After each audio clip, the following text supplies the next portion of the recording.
in class, out of class, at night, before she leaves the school. Then I said, okay, what book are you reading right now? What are the themes? Well, she said, you know what? As the princess in the book, it's very different from reality, you know.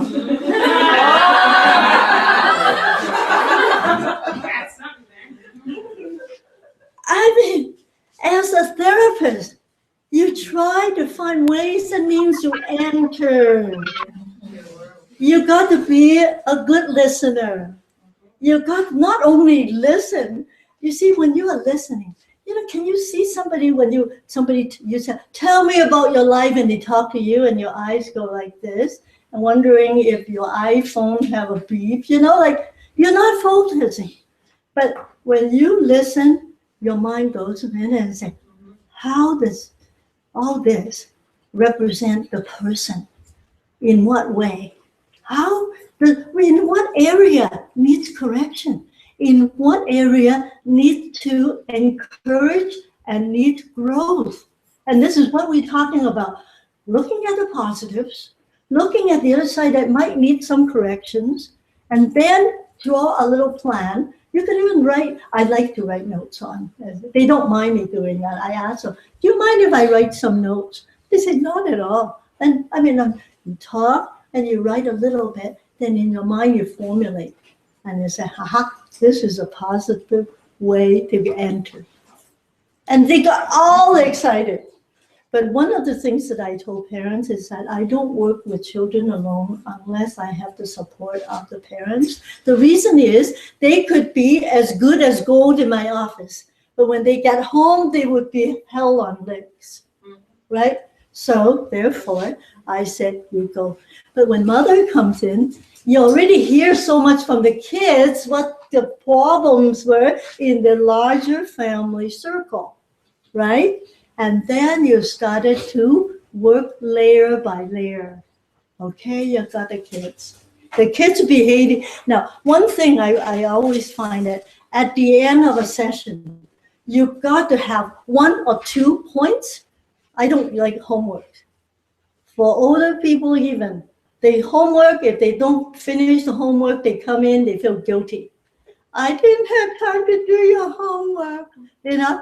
And it's okay, you know, I don't need any more marking to do. So anyways, I said, it's for you and I want you to practice. But for kids, for younger people, you give them 2 things.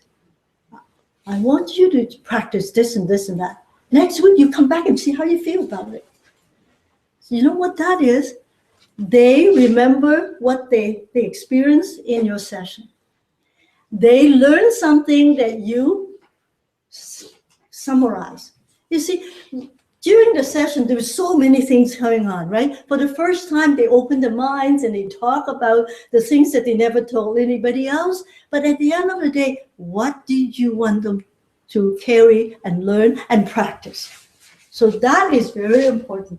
So when you get the things, you drill on them, write it on your notes, you can follow through it. And now, this time, last time when mom says something, you fight. This time, what would you do? And you just smile and say, yes, mom, I'm sorry. It was something like that, you know, depending on the situation. And something that they have learned positively, you go, well, okay, you don't like to make beds. Just say 5 days and see if you could do that, you know, but not just activity, but the way they think, the way they relate to people, and the way that they don't depend and, you know, correct some of the things. And what do you get after 2 or 3 sessions? When you see mom again, they changed. Oh, they changed. Have you changed? Right? Because change is not just in isolation. One changes, you move into next, right? And you improve and you go continuous to reach a goal. So I usually tell the mom, they said, I think at this point, our goal is such and such. Do you agree? And they agree on the goal. I said, you know, they're as good as gold here, but I want you to support that. Instead of criticizing them every time and give them a scolding, just say, That's good work. Good job. Then when they come back, then we could build on it. You see, so we are doing psychoeducational lessons with the mom. And then she started to get comfortable with you. And they said, you know what, I might want to have a few sessions with you. And then you say, that might be a good idea. And then gradually say, you know, during those sessions, I might be able to bring my husband in. And then on the side, the grandfather said, is that okay that my wife and I could come have a session with you? Sure. And you say, all these are confidential. I wouldn't tell anybody who came when you didn't, right? So this is how you started with yourself. Try to understand and not having all these big terms and plans, but you have to enter into the world of the other person and see if you could navigate and try to see with your expertise, with your experiences, and with your theory, and you can help.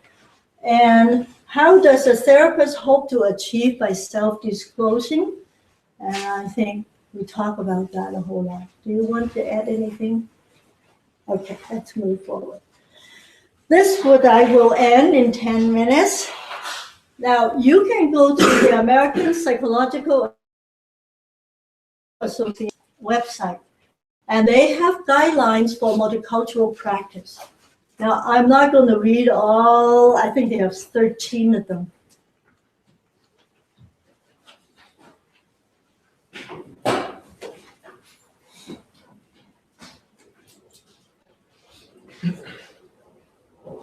Multicultural principle in psychotherapy, strategies to increase cultural awareness and knowledge. Challenge us and them perspective and change into we. We talked about that last time, didn't we? And then expand your cultural horizon, and I think this is very important.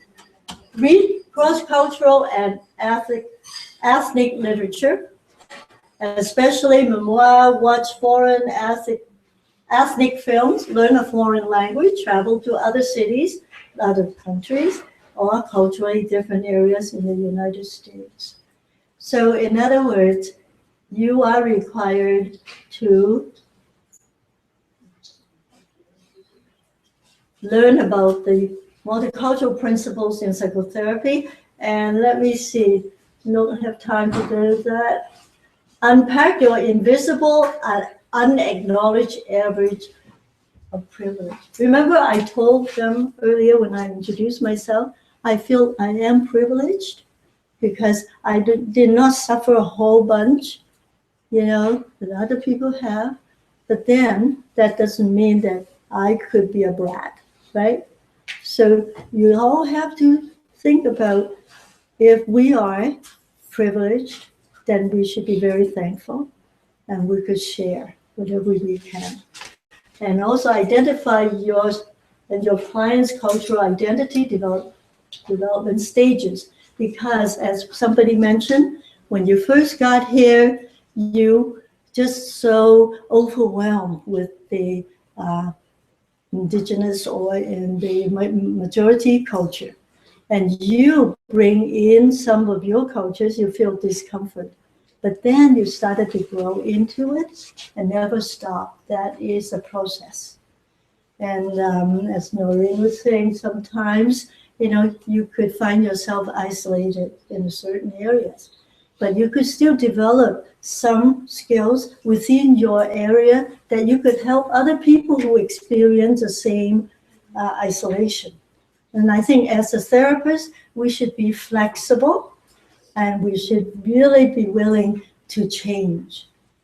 We are in the business of changing environment, changing ourselves and changing others and changing society, right? Our job is to change.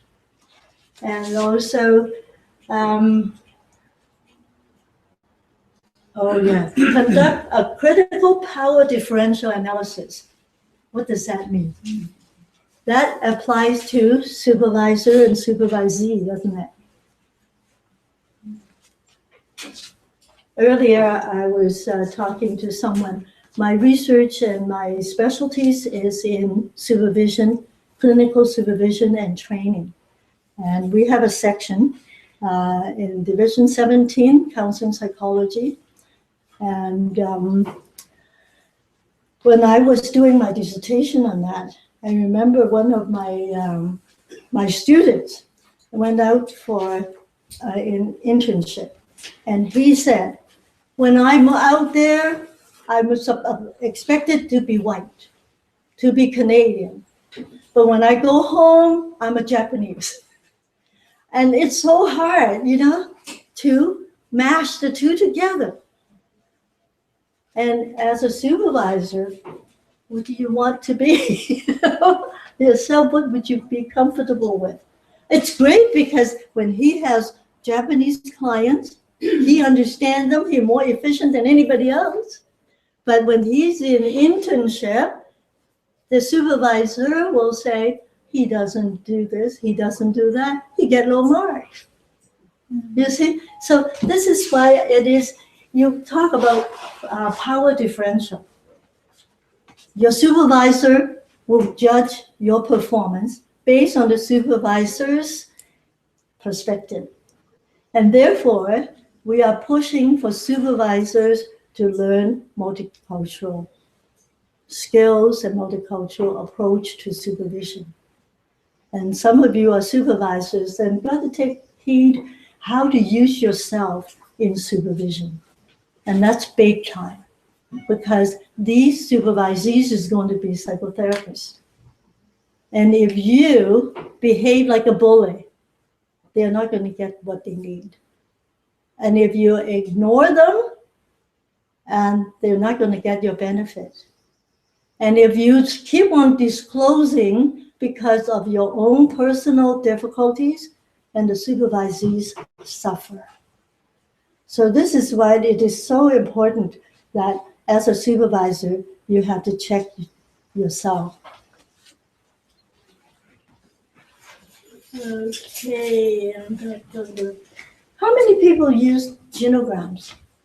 Do you use genograms in any of the family counseling? Do you know what a genogram is? Yes. Yeah, and you don't use them.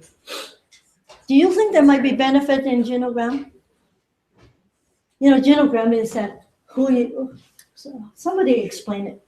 It's like a family tree. Well, I use it I have used it for teenagers so that I can get a better sense of, the family, the cultural, where if they have moved around a little bit. Yeah. I just happened to have one. I just happened. Okay. Teresa, would you like to? I'm imposing on her. Yeah. Would you explain what? How about I? Teresa, can you go in front of the camera, please? Yeah. Oh, Just Can you- simply can just say see? what genograms are. it's a visual way of understanding the family dynamic. This one is a 3-generation. It has the start from, these are the grandchildren, these are the kids, these are the parent, and these are the grandparents. So there are various ways of doing it.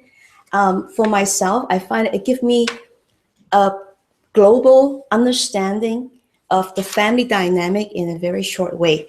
And also, they can disclose as much as they want or as little as they want. Yeah. And then we're doing it together. And that also helped me to build a relationship with them. Yeah. For the younger, actually for mostly all ages, I actually let them choose a color to mark those square. Then they own it. Anytime they pick up something to engage on to this, they own the material. To me, it's an efficient way of getting information. And Thank for you. us who wants to sort of communicate with teenagers or tech-savvy people, there is a program on an app that the teenagers really, really love. So when I used to work in high schools, it's like, can I work on that genogram today? So they add on to it, and oh, I forgot to add that in last week. So that's sort of a common platform. Yeah, for those who are not familiar with the genogram, and you just have a square for males and then a circle for females, and then how are they related? If they are divorced, and then you could have a symbol to say they're gone, or they would, if they are deceased, and then you have a symbol. In other words, you see the whole picture of the family dynamic. And then you could see, haha, now I see what it is. And the child itself would say, you know what, I am like my grandfather, who is such and such. So that in other words, in their family is presented in a concrete pictorial way. Yes. Yeah, I find that I used to do it vertically, now I have to do it horizontally, because there's so many divorces and step families and half brothers, and that I have to start out really big in order to get everyone in.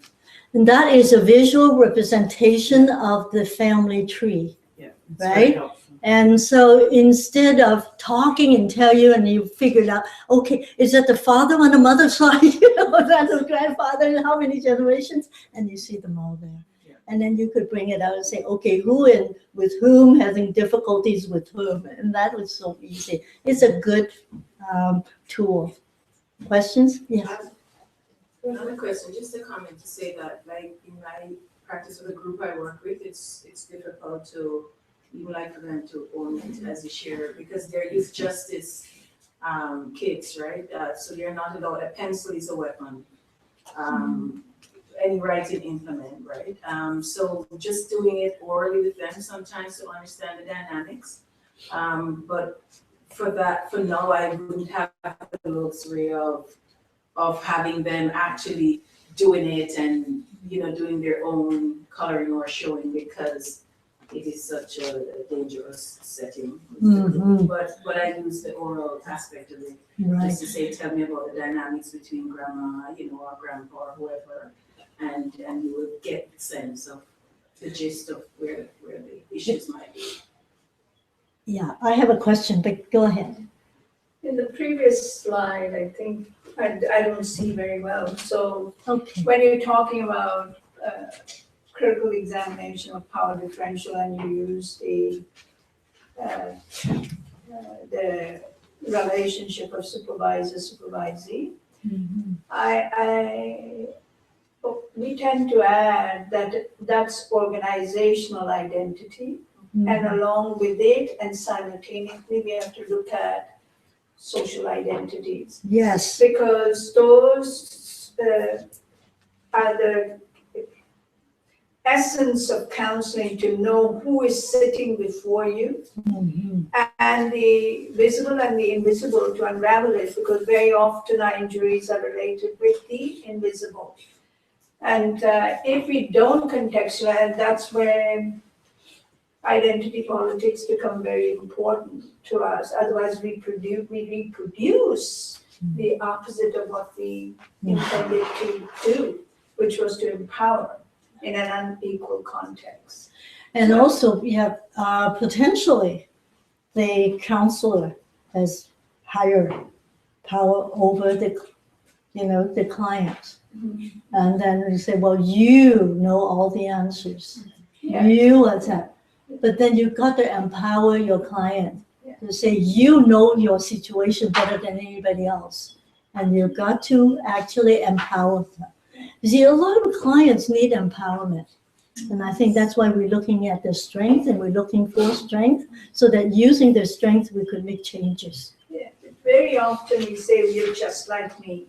And that's very dangerous in the counseling context, the psychotherapy context. It inhibits people from having a discourse of difference. And this is why self-disclosure is very powerful, but it has to be very careful, and it has to be right, and it has to be used at that particular time and only bring out the effect. Otherwise, we're not doing a good job. Okay, here we go. I think what we'll do, we'll end this slide, obtain training in cross-cultural competence. We cannot just say, oh, yes, I know, I've gone through this, I've been in this, but there are lots of studies that that will enlighten and help you. The second one is examine your transference, countertransference, and say, oh, I always have problem with this race, I don't that. So you've got to examine yourself and you say, am I hindering the process of counseling and healing? And develop empathy. Take the perspective of the other. So we need a lot of listening skills, processing it, and just kind of, I don't know, can we ever be selfless? No, we can't. But we could understand, and we try to see what other people see, and also communication skills. Now, with the iPad, iPhone, email, sometimes the communication skill could break down because the older generation don't know where to get emails.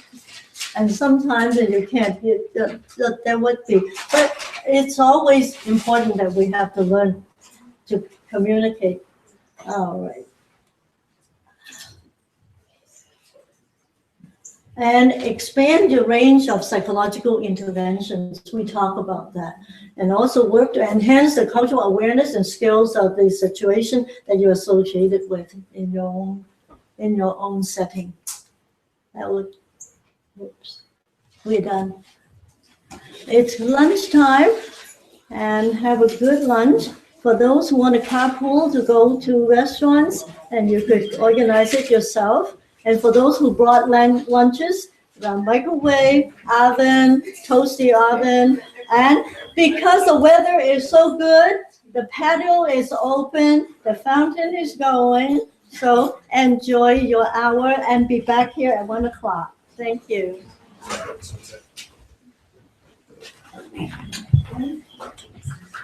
Okay, I'm going to conclude this webcast and send a new link in it'll be about 10 minutes before 1, and you can connect then. Thanks for joining the reconnection, and sorry for the troubles we were having this morning. Thanks, guys.